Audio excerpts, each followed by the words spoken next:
this episode, I talk with writer, director, and actor Ryan Kruger. You may know him from his killer horror sci-fi film Fried Berry, which is streaming now on Shudder. When you're done with this episode, don't forget to check out my fellow horsemen of the podcast apocalypse. Everything Went Black podcast, Necromaniacs podcast, Into the Necrosphere, and the Soul Knocks podcast. Thanks so much and hope you enjoy. All right, Ryan. Thanks for being on the podcast. Cool, man. Thank you so much for having me. How's everything your way? Yeah, it's been a crazy few weeks. It's also heading into winter here in Cape Town in South Africa. Mm-hmm. But yeah, I just came back from Cannes, which was first time in Cannes, which was really cool. Bit of an eye opener and learned some stuff I didn't know. Also learned some stuff that I kind of knew already, and it just like confirmed it for me. But yeah, it's always good to to learn new things and meet all these different people and stuff like that. But it was awesome. It was a really good time. Yeah, that's killer. I've been I follow you on Twitter and all that stuff, and I've been seeing all your pictures from the film festival and stuff, and it's really killer. Cool. Yeah, it was awesome. And I ended up meeting went out with like Ted Raimi for like two nights. He did a film, one film with my friend, but that was awesome to meet Ted Raimi and just chat to him and stuff like that. But yeah, he's a super nice guy. Yeah, that's good to know. I'm a big fan of his, man, and it's good to know when people you look up to are actually really cool in real life. Yeah, it makes a difference. There's nothing worse when you admire somebody or admire their work, and then you meet them, and then you're just like, oh fuck. They're not nice. They're not nice people, Yeah, it's a total bummer. And I come from like the heavy metal community and stuff. Before I started podcasting, I did music for 16 years, maybe a little bit longer than that. So you encounter a whole bunch of people like, oh man, I can't wait to meet this, meet this person here, tell them how cool they are. I appreciate their work. And then you meet them and stuff, and it's a total letdown, Yeah. Many years ago, I did it was like a 3-year project where it was around like the Jackass sort of time when that came out. And we were filming with bands backstage, bands in tour buses and hotel rooms. And we were just doing all this crazy stuff. And it was very much, in the metal scene. And I met a hell of a lot of bands that I really liked. And I'm not going to say who, but there were some bands that I met and I'm like, fuck, they were just like super boring, or just not what I expected, or some of them were rude, but majority of them were all really nice people and everything like that. But every now and then you get that, you get that bad egg. Right. Oh yeah. There's a lot of bad eggs out there sometimes in the music community, but more good than bad though, which is great. There's only a few bad eggs when it's compared to like other good eggs, I guess, but yeah. They you do come across them. That's how you got your start, like doing videos, right? Was music videos? Yeah. So I started, I started acting first, and then later on I went into directing. So, growing up, I would have, my childhood was very much like that movie, like Super 8. Like I would shoot all these like little short films with my friends and stuff like that. Must have made about 300 of them. They were all shit, but there was always something, like one little good thing in each of them. Mm-hmm. And then later on I started getting into music videos because I thought it was a great platform to at least when you shoot a music video, you don't need sound, you don't have to master sound. The band already gives you the track, so it's more visuals. And I'll either do like a very visual music video or a narrative video for a band, and then at least they've got their fan base. And being in South Africa, we had like a few music channels here, so it was pretty easy to get a lot of these artists, a lot of these music videos on the music channels. That's killer. And from my little bit of research I've been doing and stuff before the podcast, I saw you work with Slipknot at one time. Is that true?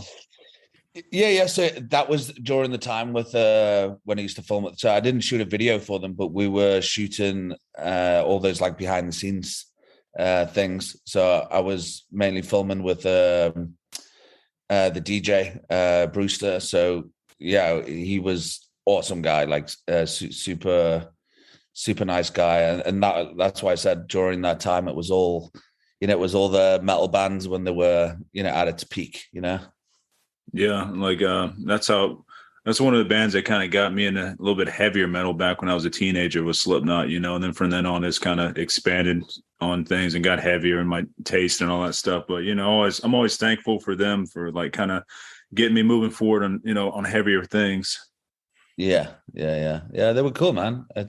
I must admit, like, I like all genres of music, but I must admit it's been a while since I listened to. It's only every now and then, I'll listen to some metal, but it's been a while because I'm just busy working all the time and I'm just in my bubble, either writing or whatever. But here and there, I'll listen to some like, it's more like underground hardcore stuff from like Europe, or like there's an English band called 6 Foot Ditch, or a German band called Nasty. There's a few of those bands I still listen to every now and then. But yeah. That's cool, man. Yeah. Yeah, I've been like forming a connection between horror and metal for a while now. Like, there's a good connection there. I mean, if you listen to metal most of the time, you're gonna fucking watch horror movies, or vice versa. So I think that's pretty cool. They connect. Yeah. I mean, during the early 2000s, there was also so many movies that, used like Killswitch Engage and, all these bands, for the soundtracks to some of them. I think it was a Jet Li movie. And then I think another one was, I think it was one of the Freddy movies or something like that. They used some of their music, but even that band I was talking about just now, 6 Foot Ditch, a lot of their like visuals and stuff like that, a lot comes from like horror film, old school like 70s 80s horror films. That's killer. Going back to what you're saying about the Freddy movie, I think that was Freddy versus Jason, because I remember being owning the freaking soundtrack to that shit when I was a teenager and stuff. Like, oh man, this is fucking awesome. Then seeing the movie plus the soundtrack, and for that time period, it worked together so well. Yeah, no, definitely. I think Killswitch it was the main credit song, I think, as soon as it ended, if I can remember right. Yeah, I think you were right on that one. I just remember there's a lot of kind of new metal type stuff. It was just the real popular shit at the time there, and I think new metal was running rampant for the most part. So yeah. Still a good movie. I mean, a lot of people don't like Freddy versus Jason, and I wish fucking Kane was in that movie playing Jason, but it is what it is, unfortunately. But overall, I thought it was a fun movie. It was decent. It's not my favorite in the series or anything like that out of the Freddy or Jason movies, but still a fun movie.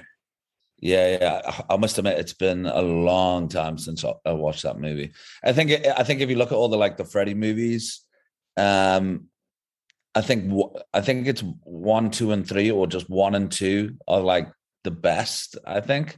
Mm-hmm. And then throughout there is there is really like the film. Some of the films aren't great, but there's some great scenes in some of them. You know what I mean?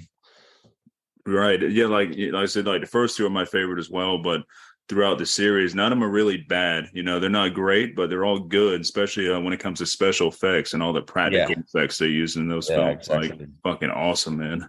Yeah. Like if you look at Freddy in like 1 and 2, like some of the images of him are like really dark and really like, just the makeup that they used in 1 and 2 and how they shot it. It's like, he just looks way more evil, and he just looks fucking cool compared to, some of the other ones like later on. Right. Yeah. They kind of give Freddy more like a comical role in the later ones. He's which is cool. I like that. It's still pretty evil because this guy's laughing at you while he's fucking doing all these bad things to you. It's exactly. Pretty evil. So yeah. So your first full-length film was The Great Fried Berry, which I saw on the Joe Bob Briggs show in the last drive-in. I thought that was cool. Fucking badass, and it comes on a little bit later for me because I'm not much of a night owl anymore because of my early hours, waking up in the morning and stuff for work. But seeing that movie at like 11 o'clock when I'm getting sleepy and shit, like Fried Berry blew my mind, man. Oh, cool, man. Thanks very much. Like, sadly, we don't even have shudder in South Africa. So I, when I heard about The Last Drive-In, I didn't know what it was because we just don't get it here. And I knew, like, with Joe Bob, back, he's been like reviewing movies for like, for years, but it's we don't get it here. So it's stuff like that where, you see, originally I'm from England, but the past 14 years I've been living in South Africa. So in England, you would hear about everything. You would hear about all the movies and everything. And I think living in South Africa, we haven't got these platforms to, to show you these things. So you kind of have to like dig for it or be on the right pages, to come across it. Yeah, that sucks, man. I know their reach isn't that far, with Shudder. I think they go up to Canada, some parts of Europe and all, but it's not. I think they're going to expand eventually, hopefully, because I mean they've only been around maybe 5 years, so hopefully they expand a little bit. That, yeah. It'd be cool that you can actually see your film fucking on The Last Drive-In, because it's huge over here, man. The Last Drive-In's got a huge like cult following. Yeah, no, definitely. I mean, when it aired on The Last Drive-In, I didn't realize, how good it was for the film. And it was crazy, like the amount of people that were, because it was on the, the Twitter feed, and I was speaking to all these people watching it, and it just went viral. It just went crazy. And I found out the next day on Twitter, it was the third, Fried Barry was the third most talked about thing in America on the night it screened, which was crazy because trying to keep up with the feed. I mean, it was my time. It was about 4 a.m. or something like that, and it was just going on and on and on and on. And I was like, "Fuck, this is crazy." So I spent like, I think it was like 4 a.m. to 10 a.m. and I just, I ended up going to bed because people were still talking about it for so long and asking questions. But it was such an awesome experience. It was great just to, for all these people watching it and asking questions and talking about it, and then seeing things from a different perspective of people watching it and stuff. So it was really entertaining.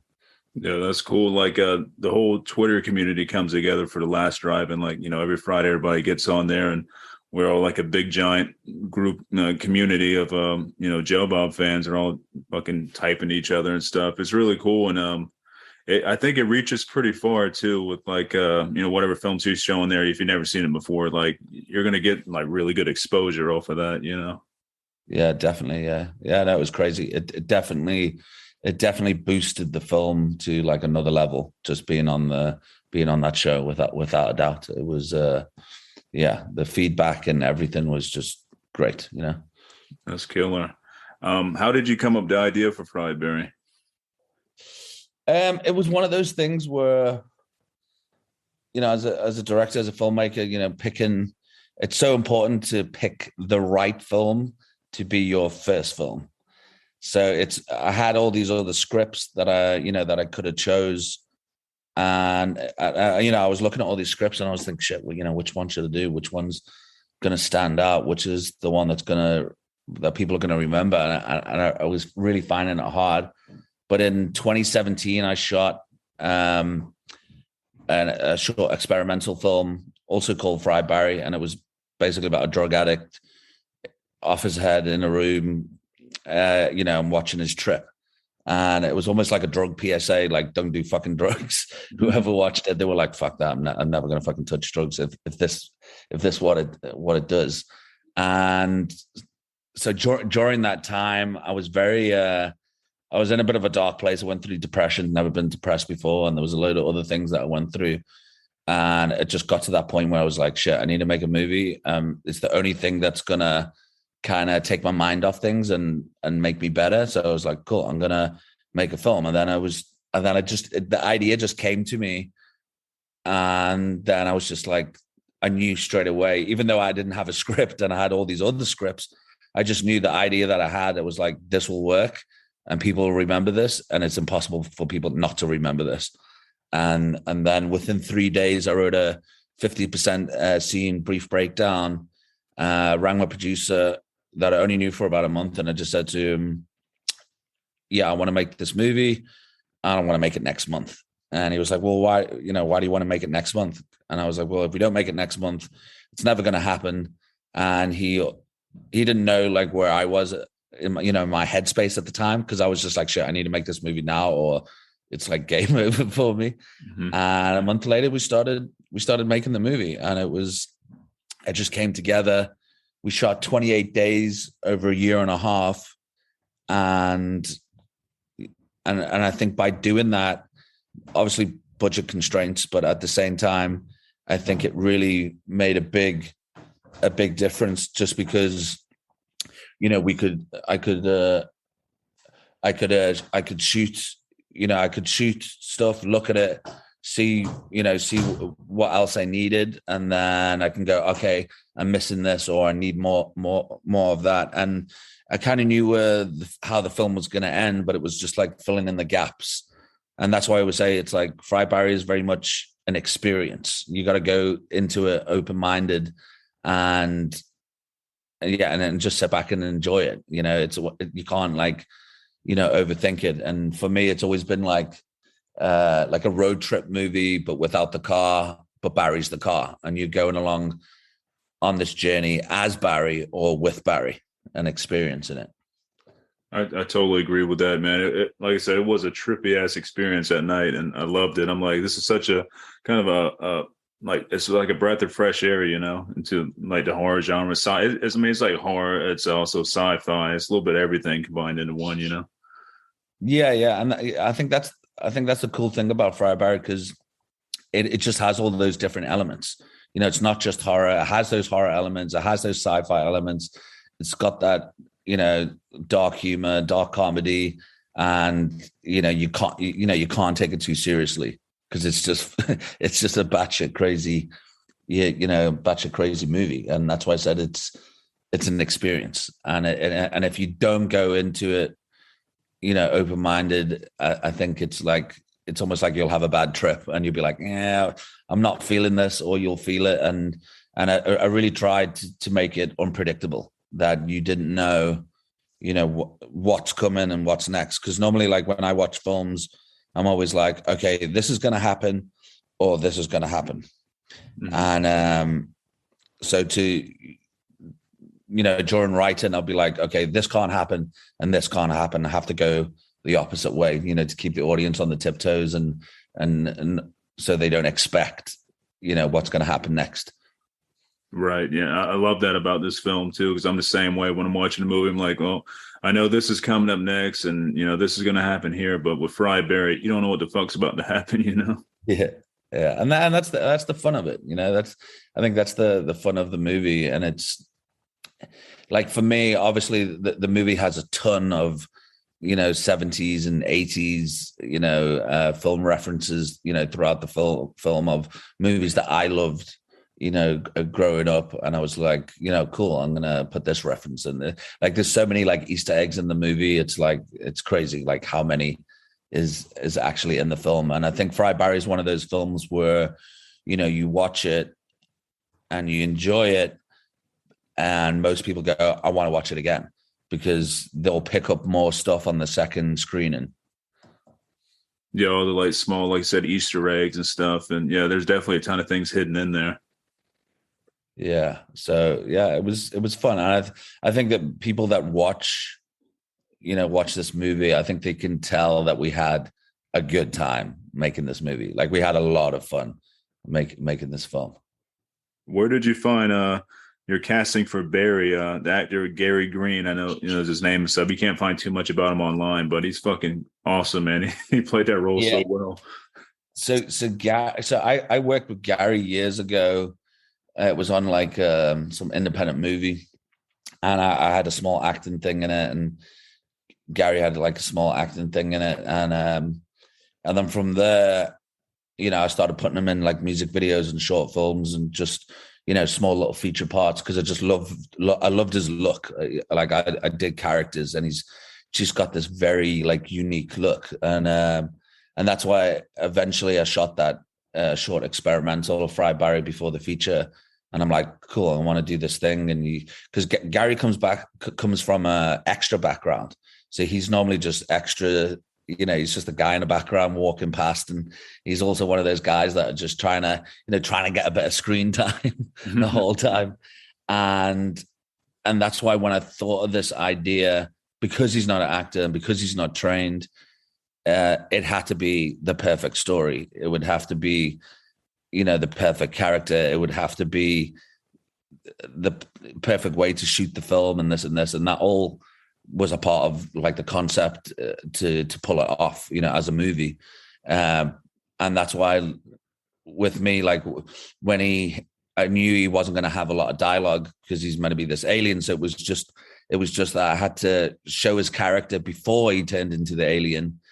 And that was very important. And then when he was an alien and he mimics, lines off other people, I'm like, it's okay if it sounds bad, the line delivery, because he's a fucking alien. So it doesn't matter. So as long as it, when he would repeat somebody's line and it sounded a bit offbeat, it worked because he's a fucking alien. Right. So it was all these little things that, that went hand in hand. And, but because Gary's got this very unique look and,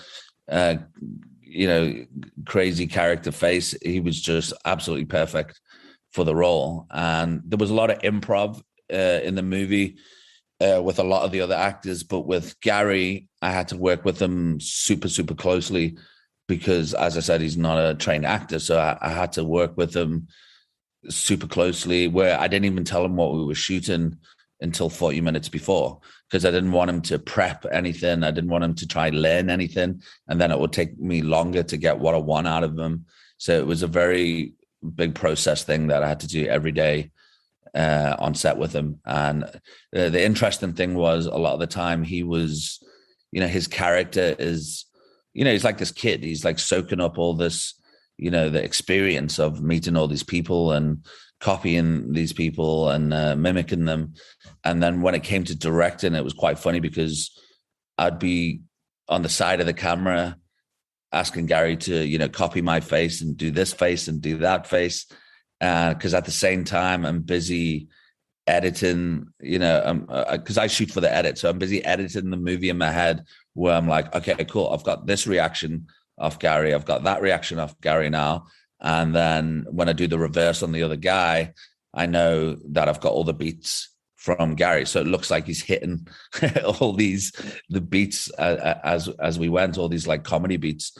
But again, Gary did amazingly. Nobody, even if I got the best actor in the country to do this role, they wouldn't have done it as great as Gary did. So Gary had a lot of patience, and he was always willing to do another take, and he worked super hard, and nobody, this role was made for him. Nobody could have done this role. And I think he did such an amazing job.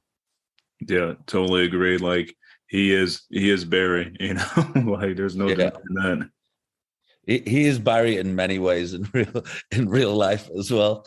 But he's a character. He's a super nice guy. It's just like I said, the character and everything. It literally just went hand in hand, and it worked. Like I said, I just had to be that perfect story to shoot, and the perfect character for it to work. What are some of the like you said, you're talking about the older films and all. What are some of the older films that influenced this film for you? There's a bunch. I mean, there's E.T., there's John Carpenter's Starman. There's One Flew the Cuckoo's Nest, obviously, with the when they break out of the mental asylum. Mm-hmm.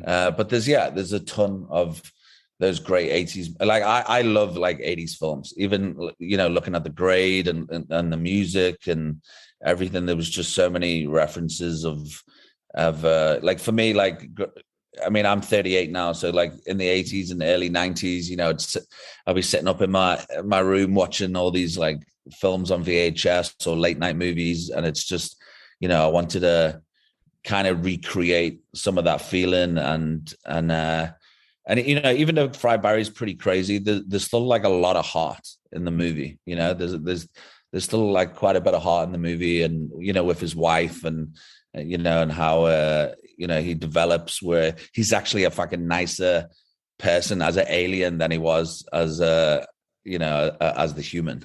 Mm-hmm. Yeah, most definitely. And we're around the same age, and I think I'm a year younger than you.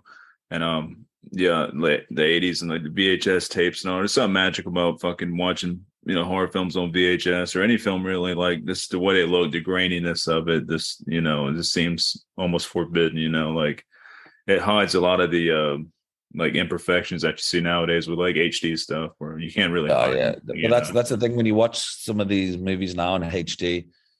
I hate it. I think it looks like terrible. I remember my one friend spent a fortune buying this high definition TV, and I sat in his house and he was watching like the fucking Hobbit or some shit like that, and it was just so sharp and clean that it almost makes it look cheap.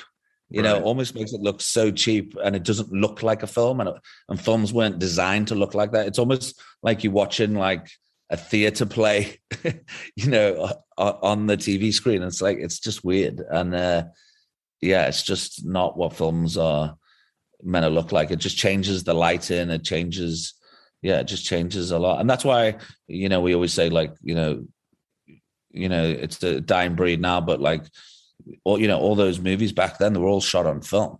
Mm-hmm. So, there's a certain look and feel. And that, I think that was also like a big part of it, that all these movies were shot on film. And like you said, like, when you were younger, you'd get that VHS of, the Nightmare on Elm Street or like Killer Tomatoes, or, you'd be in the video shop and you'd be like, oh, that, you wouldn't even read the box. You would just go, oh, that front cover looks fucking amazing. Right. I'm going to rent that. I'm going to watch that. And I think, the way things are right now, it's just so different from when we were like kids. Because I mean, like for me, it would be like a Friday or Saturday night, and my dad would take us to the video shop, and it would be me and my brother. My mom would stay at home because my mom knew we're going to be in there for a fucking few hours. We were going to be in there for like a few hours. And then my brother would look for some films. I would look for some films. My dad would look for some films. And then we would narrow it down. And then sometimes if you were lucky, your dad would go, all right, you can have two. And you'd be like, oh my God, we can have two. And then we would pick whatever. And then now, when you look at these kids now, there's so many people that don't even go on like other platforms, and they'll just like watch Netflix. And the crazy thing about like Netflix and stuff like that is that there's so many movies that are just lost in time now for a new generation of people, because if it's not on Netflix, how are they going to hear about it? How are they going to dig up and look for these movies? They're just like, oh, whatever's on there, they'll watch. And then you'll have like a few films every now and then on Netflix that will be like E.T. or Back to the Future or Jaws, and then they take it off. So it's all these movies that we love, because we watched them when we were kids, but all these people won't even know, what these films are. Right. And they just get lost in time, which is like, it's just not, it's not the same as it used to be. Because when we used to watch it's like going to the cinema, you watch the trailers. It was exactly the same as VHS. You would, you'd stick the video in, and you would watch, like 10 trailers, and you'd be like, oh, cool, I'm going to watch that. And we're going to rent that out. When's that coming out? And that was it. That's how it worked. Yeah, I miss that so much.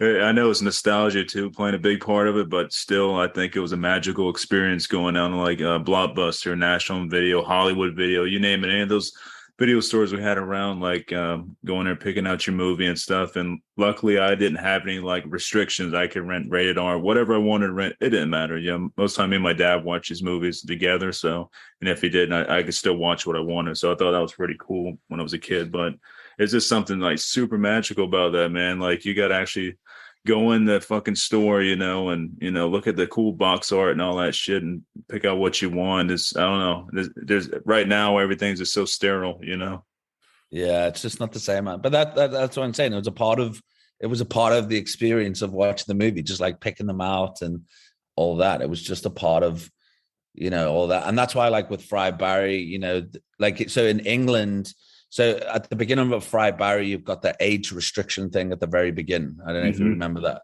Yeah. So so in England, every single video that you rented out, there was a guy sitting there, very much like the reference I put in there. And it would be this guy going, this film is rated 18. That means anybody below that age can't watch this movie. And it'll be this whole thing. So whether you're with your friends or with your family, it was always a thing where you've heard it so many times that you would talk along with it, or you would just fast forward it.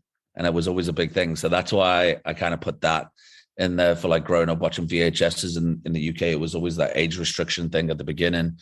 And then obviously, the halfway point in Fried Barry, you've got the halfway break, in the middle of the film where it says like popcorn and hot dogs and whatever. We had that intermission, and obviously, you used to always get the intermissions at the cinema. And now I think the funny thing is now the films are longer than they've ever been. And there's still no intermissions anymore. Well, we don't get it over here, that's for sure. So they're like, movies are longer now, but there's no intermissions. Yeah, I think the last Batman film was like over 2 hours. Yeah. It's crazy. Yeah, that's a long fucking time. Like 2.5 hours, 3 hours, and there's no intermission whatsoever. Yeah, that's a long time, dude, to be sitting there like, man, a break would be nice. Yeah. And that's the thing. You sit there and you're like, oh, I really need a Coke now, or I really need a drink, or want to grab a snack, and then you can't because you're going to miss something. So you just end up staying there, let alone if you need the toilet, you're fucked. So you just have to sit there and like watch this whole thing until it's done. I got to say, I'm not a fan of these super long movies that have been coming out for a few years now. I'm more of like a 90-minute, get in, get done, like get the story out and all that stuff. Like don't drag on with shit, And these long movies are kind of hard to get. Most time I just watch them in parts. I'm like, I'm not sitting there for 2.5 hours straight, like I'm going to. It has to be. I mean, there's a lot of people that do it now, but I mean, you have to be like Christopher Nolan or like Scorsese to be able to pull it off. But saying that, I mean, so Scorsese's last film I felt was like way too fucking long. Mm-hmm. And so yeah, it does happen now. And some of these like Marvel movies as well, they're like, they're just like super, super long. And that's why I think, I mean, even, I can't remember the runtime on Fried Barry, but even sometimes, I look at Fried Barry now, once you spend so much time in post and editing and music, and there's at some point you got to walk away and walk away with a product. But even sometimes now I look at Fried Barry and I go, I reckon I could have shaved like 20 minutes off that, here and there. I'm like, maybe it's just me thinking that. I mean, some people always say, oh, go super quick, super fast.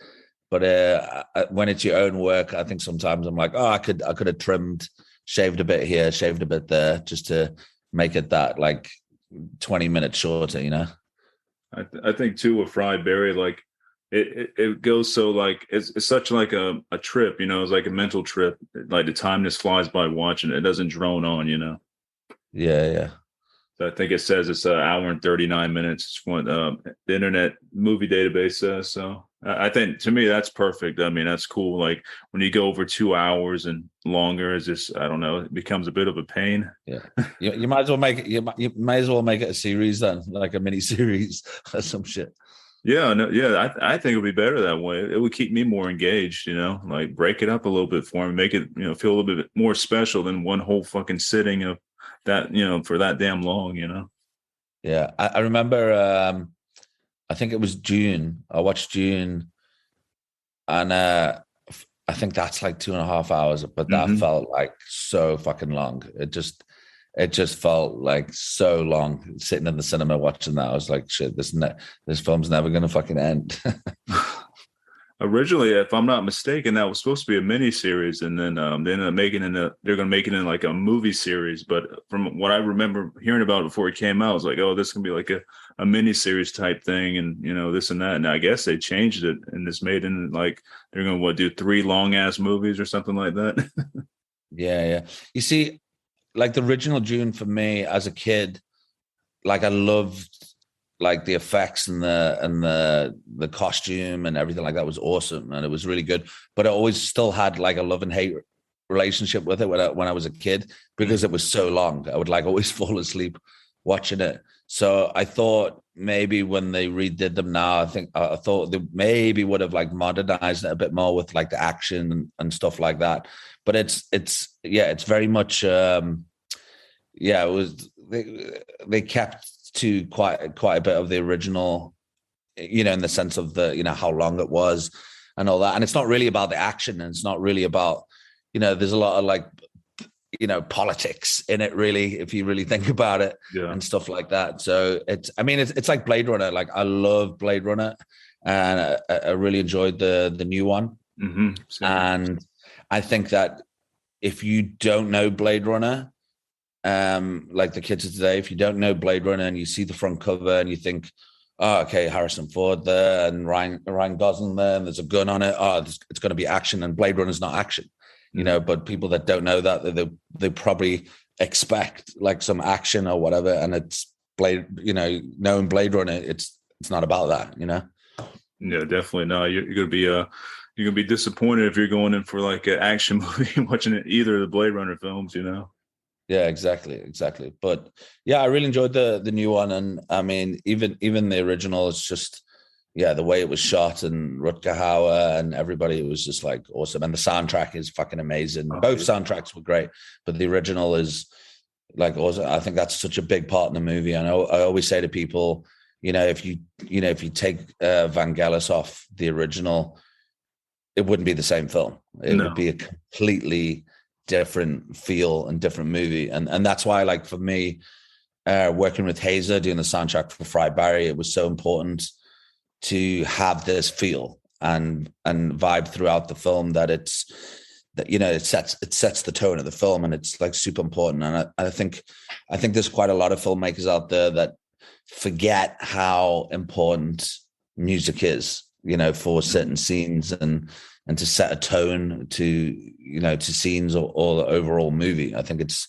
so important, and also it's very hard to find somebody who's really amazing at what they do, that you can either afford or get hold of to actually do it instead, and actually score in your movie instead of finding like a bunch of tracks and trying to put it over your movie. Right. Yeah. Soundtrack plays a big part in a good movie to me. Like if it's got a shitty soundtrack, it might look fantastic or whatever, but it takes me out a bit, Yeah. I mean, there was a series I was watching not so long ago. It was I think it was like a Korean zombie thing in a school, and it was really cool. It was a cool series, but some of the music that they used in that film, in the series, was just odd. And I'm like, why are they using this? It just sounded like so abstract to what you're actually watching. And then some of the other music was fine. It was just every now and then there was some songs in there that was just like, it was very abstract to what you were actually watching. Speaking of series with really good soundtracks that really engage you, I don't know if you've seen Too Old to Die Young. Came out in 2019. It sounds familiar. I don't know if it's a Nicholas Radfin movie. I don't think so. I can't remember. I would have to see like the images, and then I'd be like, oh yeah, I saw that. Well, it's streaming on Prime, man. I highly recommend that one. It's fucking so good. If you're a fan of like Drive, Valhalla Rising, those films and stuff, it's got that same feel. It's just fucking slow, brooding, fucking dark, and has a really great like dark synth soundtrack to it, and just complements the visuals so well, man. It's so fucking good. It's a mini series too, so. Oh, okay, cool. Yeah, I'll check it out. Yeah, because I think Drive is another good example of how well a soundtrack can impact a film. Because I think without the soundtrack, Drive wouldn't be what it was, which is one of my favorite films. But without that cool soundtrack, it'd be a different movie. Yeah, absolutely, completely different. I think that the amount of people that went out and bought that soundtrack after Drive, they must have made a shitload of money off that. Oh yeah, most definitely. And that film there kind of got me into more like synth music and stuff, like mostly metal is what I listen to, but I also like a lot of synth stuff. Like Drab Majesty was a big one that, this film here got me down that road to, listen to Drab Majesty a few years later. But those type of bands. You know, I really like the dark synthy stuff. Cool. Yeah, yeah, definitely. Well, that's why you look at like John Carpenter, doing, all his, his music that he did for, a lot of his films. And quite a few years ago, I watched him. I watched him live, performing his music in Liverpool in England. Hmm. And yeah, it was awesome just to stand there and listen to all that music from like, Big Trouble in Little China or Christine or anything like that. Oh, it was amazing. It was so good. Oh, I bet that was killer to see him live. I love listening to him on I listen to him on Spotify after it was like, mix all his stuff up on one playlist or whatever and just let it roll, and it's so fucking good. Mm. Yeah, legend, man. 70s, 80s, his movies was the bomb. They were fucking great. Yeah, he's one of the best ever. I mean, him, Wes Craven. I mean, and then Mick Garris. I consider him up in there with them. And Yeah, yeah. Toby Hooper. All these are like the fucking legends and greats. And Yeah, definitely. Yeah, I think that's the thing with films now. I mean, you see, when I was a kid, at least from when I started watching films to about 98, I watched most of everything, from like 50s, 60s, 70s, 80s, all the way up to 90s. I saw most, like, fucking everything. And then after 98, it was just an overload from then of like so many films like that get made now. I mean, it's like even in the past 10 years, it's impossible to watch everything now. There's just so much content. And I think the thing with that is there's more shit movies than ever than good movies. Yes. Like, without a doubt. I mean, I sit there and I watch, 5-10 minutes of movie and I'm like, okay, this is crap. I can't watch it. And I'll turn it off. And I'll end up always going back to old movies, no matter how many times that I've seen them. It's still good. I still enjoy it. And I can literally, whether it's The Fly or Total Recall or The Burbs or something like that, I can always stick it on and be like, oh, I'm excited to watch this again. Even though I've seen it like 1,000 times, I'm still happy and I'm still excited to watch this movie and sit there and enjoy it and laugh. Yeah, it still brings back those feelings because I've been on a 90s kick and like going back to the 90s. Like I come home from work, watch some X-Files or something, then turn on Seinfeld, and then I do like a 90s movie. Like I did Predator 2 the other last weekend or whatever. And it still feels the same way when I first saw Predator 2. Watching it now, I fucking still love that film. It's still fucking amazing, Yeah, yeah, definitely. Dude, they just don't make movies like they used to. You see, back then, this is what I always say, it was 80% in camera, 20% visual effects. And now it's 80% visual effects and 20% in camera. That's right. Literally what it is now. It's literally the complete fucking opposite, which is crazy. Yeah, I totally feel that. And like mostly things nowadays are extreme CGI, which when used properly, I mean, it looks all right. But I'm a fan of like old school practical stuff and like that's the best one. Real action. Yeah. That's why I love the old like 90s fucking action films too. Anything with like Arnold in there, or Sylvester Stallone, those kind of things. I mean, exactly. It's still fucking gold, Yeah, exactly. And that they're been and gone now. That's the sad thing. It's like, yeah, back then it was just, a certain time and feel, but like you said, it was all in camera. And that's why, I think it was around 97, 98, The Mummy came out. Mm-hmm. And I remember sitting there watching that, and there was that one shot of the mummy where he stands there and he shouts and his jaw opens up, but the effects, they weren't good. And you look at it and you go, well, that doesn't look real. But then if it doesn't look real, then what is it? And right. Then it kind of puts you off, because that's why, like with prosthetics or looking at like Terminator 1, where he's looking in the mirror and he's taking his eyeball out and it's like animatronics or prosthetics, and you look at it and there's a creepiness to it. Yeah, and it just has that feel. And then now, the visual effects are better than ever now, but there's nothing that surprises us. We've seen the spaceships, we've seen the aliens, we've seen the we've seen everything. We've seen the robots. We've seen literally nothing can like shock us or surprise us.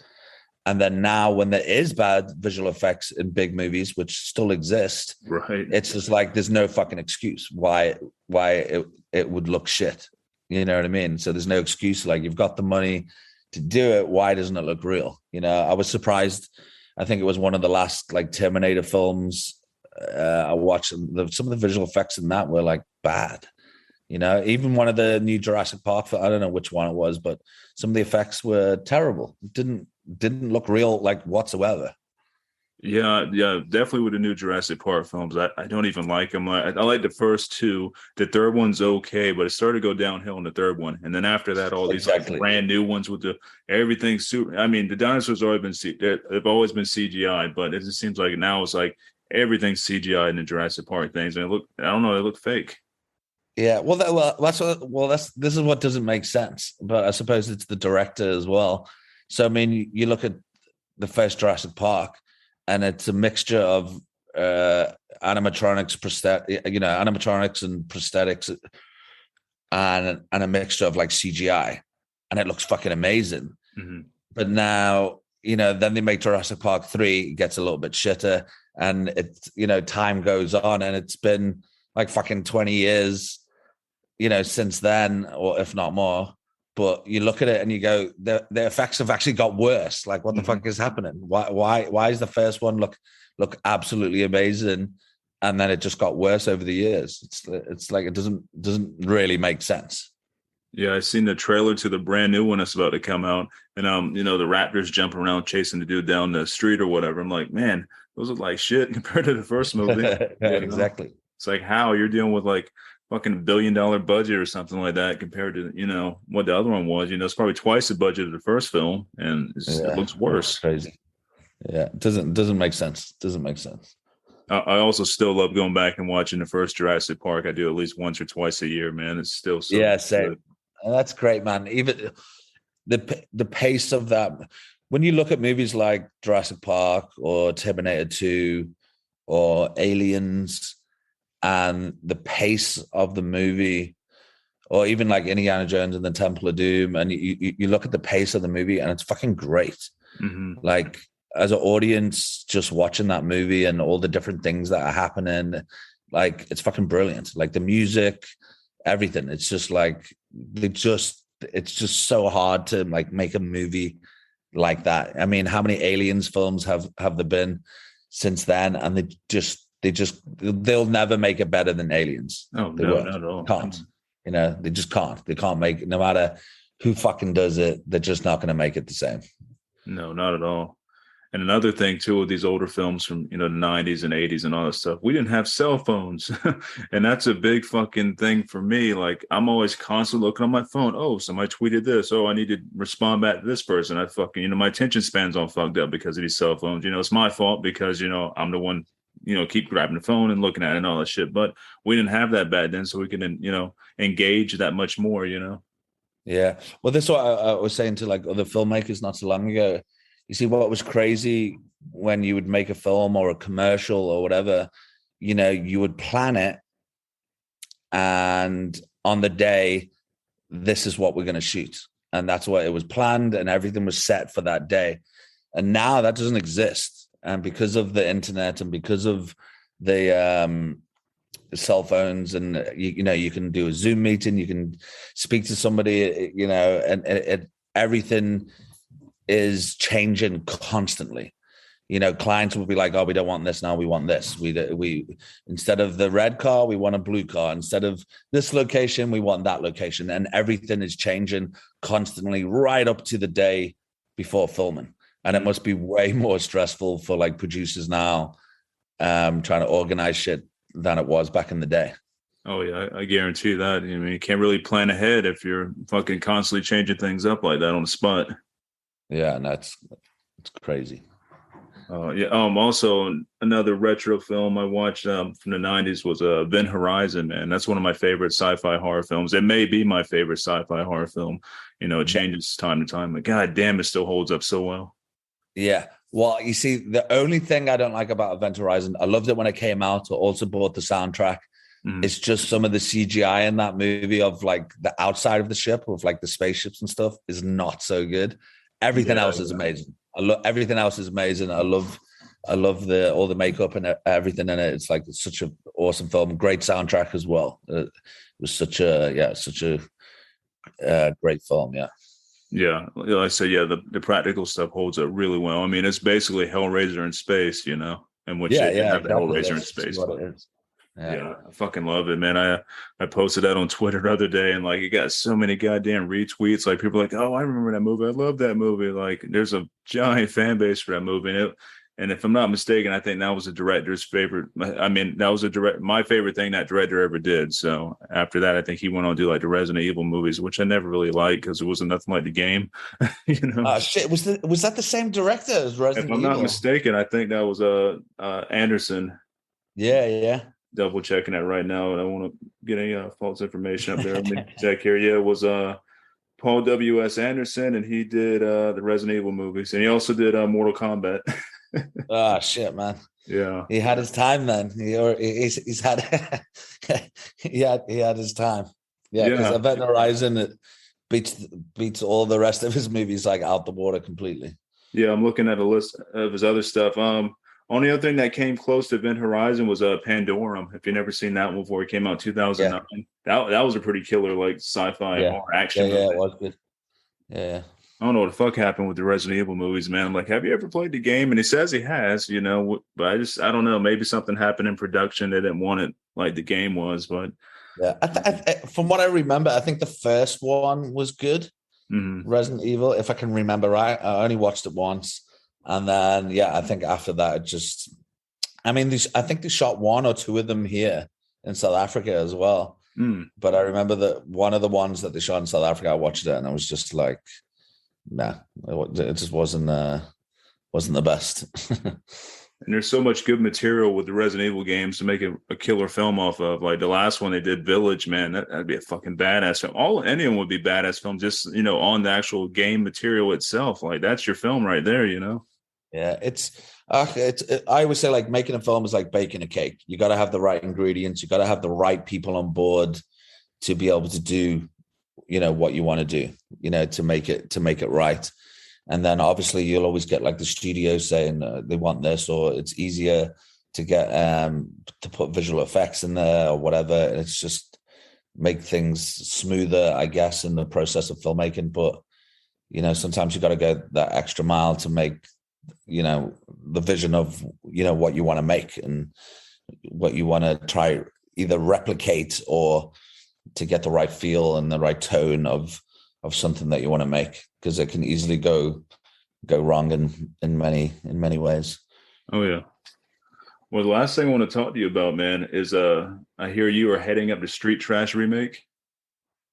Yeah, so I can't say too much about it, but basically we got approached. They have the rights of Street Trash, and these producers, Matt and Justin, they basically contacted me and they were like, dude, we saw Fried Barry, we really enjoyed it, we think you'd be an awesome director and writer to do Street Trash. And as a kid, I obviously I saw Street Trash, I was like, oh, this is pretty cool, it's pretty awesome, and something that I would have expected at all. Mm-hmm. And and then we went to Cannes Frontiers to just as a bonus extra thing to pitch to like all these investors to shoot the new Street Trash movie. So the script's already done and everything like that. But it's coming together very nicely, and we'll probably announce some stuff soon. But yeah, we made a little concept approval, little scene, heavy on prosthetics and stuff like that. And obviously, I'm going to do everything in camera, and it's going to be very, very, very minimal visual effects, and everything's just going to be in camera. But for me, it's more of, I call it a reimagining of the original, because it's going to be its own beast. I don't want to. The original is what it is, and it's a great film, and I don't want to copy it in any way. but it still has, the DNA from the original.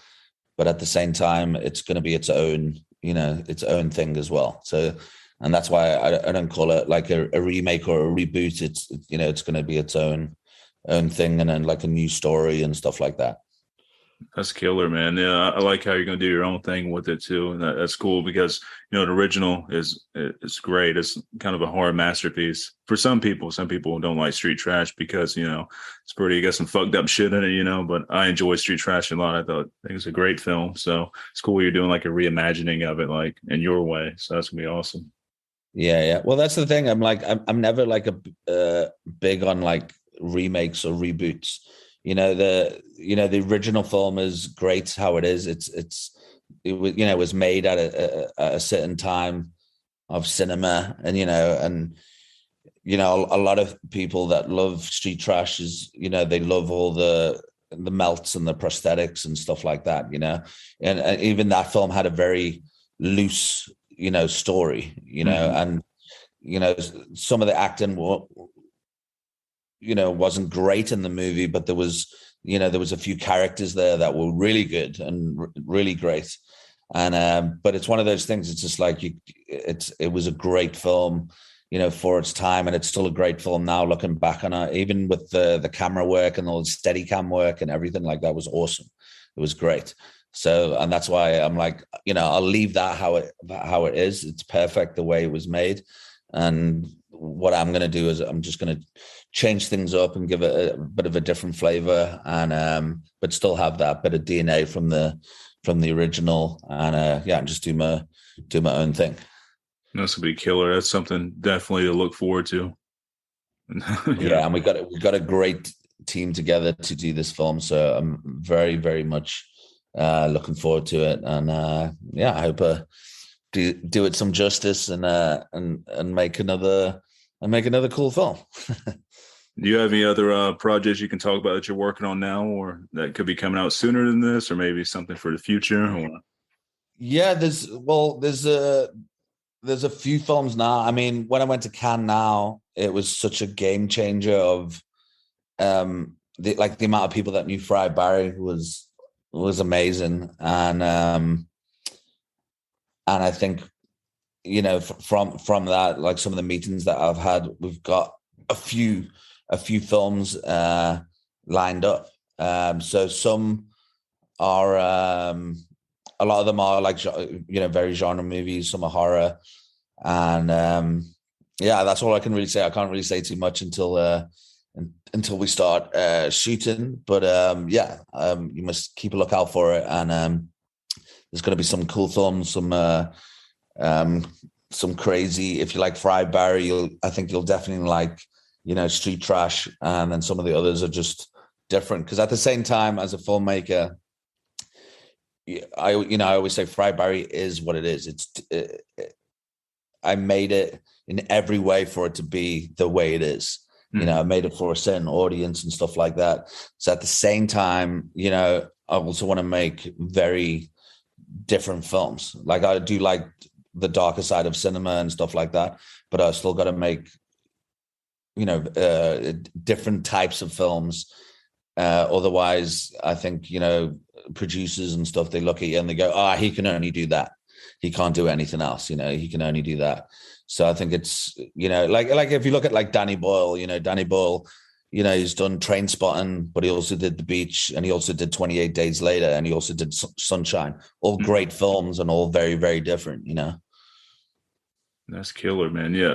I'm looking forward to everything you do. I love Fried Barry. I love your take on what you're doing here. Something different. It's like like I said, breath of fresh air. So this is really cool and good to hear. Thanks, man. Thanks so much. I just think like we live in the day and age now where everybody's like, you can't say this, you can't say that, you can't do this, you can't do that. And I think with Fried Barry, I think there was a lot in that movie that was quite like bold. Mm-hmm. That I was just like, I'm not worried about, what people think or what people, there can be things in Fried Barry that people can pick at and say, oh, that's offensive or that's this. And at the same time, I'm like, it's a fucking movie. Yeah. if you don't like it, don't watch it. But it's it's just a movie. These characters do exist in the world, and there is these type of people in the world. I just think the day and age that we live in now, people are far too touchy, they get far too offended over the most stupidest things, and I think it's dangerous in cinema where more people are going, oh, you can't do this or you can't do that, because if we keep doing that, before we know it, it's not even going to be something that you would even think about cutting out of a movie. It will be something so stupid because it's got ridiculously worse over the years, and people are just too picky with things. So I mean, if you look at it, like a lot of the movies that were made in the 80s that were rated 18, all those films now, they would never be rated 18. They'll be rated like 15 or like 12. It's a completely different setup now for age restrictions and stuff like that. And then there's the other things that people just get offended by, and they're like, no, you're gonna have to cut that out, or that's too offensive. And I'm like, fuck, it's just a movie, it's just a joke, right? Sometimes you got to see everybody's been through it where you laugh at something that you're not supposed to laugh at, but it's funny. But now everybody's like, I don't know if it's right for me to laugh. And I'm like, fucking hell, just sit back and enjoy it. And if you laugh, it's okay. It doesn't mean you're a bad person. It doesn't mean this. It doesn't mean that. It's just like, it's sense of humor. It's clearly, there's some people out there that, don't have a sense of humor on Right. some things, or just gets offended over the silliest things. But that's, I guess that's just the way the world is these days. Yeah, we're definitely not the 80s or 90s anymore. Things have Exactly. changed, man. Like, but well, Ryan, it's been fucking great talking with you. And like I said, I appreciate you talking with me. And and I can't wait to see all the new stuff you're working on, and especially Street Trash. That's gonna be great. So you got my support. Oh, amazing, man. Thank you so much. And I'm glad you enjoyed Fry Barry, and looking forward to Street Trash. But yeah, thank you so much for having me. Excellent, Ryan. And I hope you have a good rest of your day. Cool, man. You too. Thanks so much. Take it easy. Cheers, dude.